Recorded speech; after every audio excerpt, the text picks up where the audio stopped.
वहीं उसकी आवाज सुनकर थोड़ी दूर पर खड़े दो लड़कों के चेहरे पर हल्की नाराजगी नजर आने लगी, जिन्हें देखकर विद्युत की नजर उन पर पड़ी। ये लड़का आकाश दल के लीडर का बेटा जयराज और उसके साथ में अधीरा नाम का लड़का था, जो उसी दल के वाइस लीडर का बेटा था। दोनों लड़के भाई ना होते हुए भी एक दूसरे को भाइयों की तरह मानते थे। जब जयराज और अधीरा ने देखा कि दोनों बहनों ने किसी लड़के के हाथ में हाथ डाल रखा है, तो उनका चेहरा गुस्से से लाल हो गया और उनके शरीर से शक्तियां बाहर आने लगी। वहीं दूसरी ओर जयराज और अधीरा से रहा नहीं गया, तो उन्होंने तेज आवाज में मायरा और नायरा को रोकते हुए पूछा, ये लड़का कौन है? ये आवाज थी अधीरा की, जो विद्युत को गुस्से से देख रहा था। ऐसा कहते हुए भले ही वो आवाज धीमी थी, लेकिन उस आवाज की नाराजगी महसूस कर विद्युत को सारा खेल समझ आ गया। तभी हमेशा शांत रहने वाली मायरा ने गुस्से से कहा, तुमसे मतलब? और तुम होते कौन हो ये पूछने वाले? ऐसा कहते हुए मायरा ने विद्युत के कंधे पर हाथ रखते हुए उसका कोट साफ किया और मुस्कुराने लगी।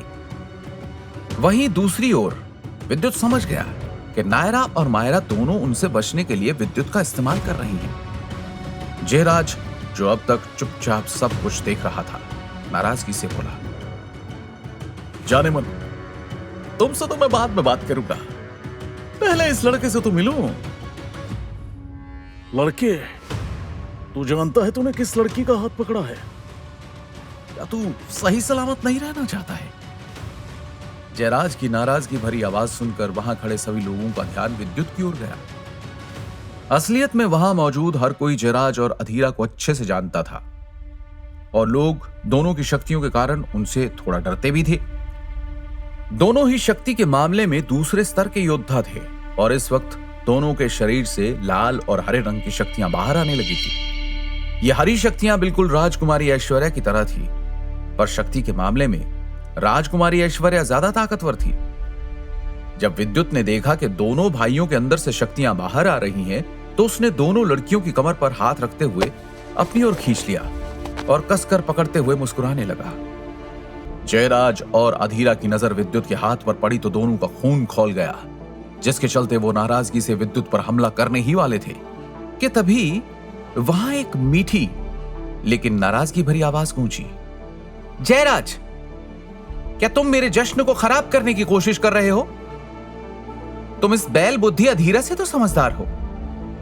जब जयराज ने यह देखा कि राजकुमारी वहां आ चुकी हैं, तो उसने अपनी शक्ति वापस ले ली और राजकुमारी ऐश्वर्या को देखकर मुस्कुराने लगा।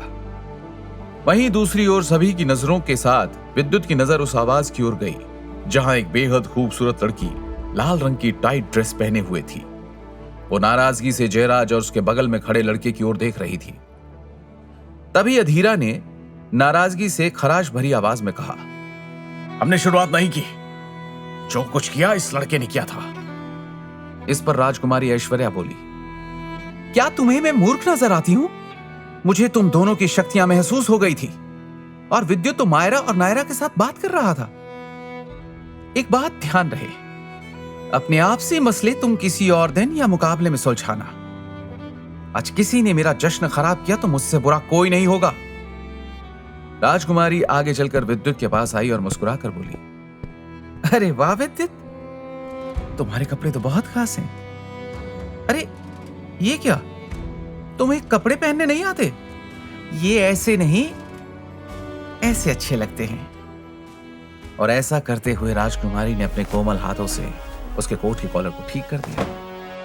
राजकुमारी ऐश्वर्या को विद्युत के इतना करीब देख वहां आए सभी लड़कों का दिल धड़कने लगा और विद्युत के लिए सबके मन में नफरत की आग जलने लगी। तभी कोने में एक ग्लास के टूटने की आवाज आई। जब विद्युत ने देखा तो वो माजरा समझ गया। उसे आचार्य की संभल कर रहने वाली बात का मतलब भी समझ आ गया था, क्योंकि ये लड़कियां उसका इस्तेमाल किसी न किसी से पीछा छुड़ाने के लिए कर रही थी। विद्युत ने उस आवाज की ओर देखा तो उस कोने में अकेला खड़ा लड़का नजर आया।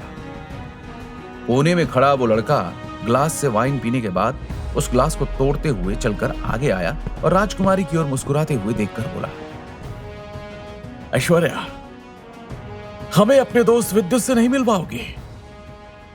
विद्युत महसूस कर पा रहा था कि उस दोस्ताना आवाज में एक नाराजगी थी। कौन था ये लड़का जो राजकुमारी को उसके नाम से बुला रहा था? क्या जयराज और अधीरा विद्युत से बदला लेंगे? क्या विद्युत मुकाबला कर पाएगा अपने से ज्यादा ताकतवर दल और योद्धाओं से? आगे की कहानी जानने के लिए देखें अगला एपिसोड सिर्फ पॉकेट एफएम के यूट्यूब चैनल पर, और ब्रह्म योद्धा द डिस्ट्रॉयर के सारे एपिसोड्स को सुनने के लिए डिस्क्रिप्शन में दी लिंक से डाउनलोड करें पॉकेट एफएम ऐप।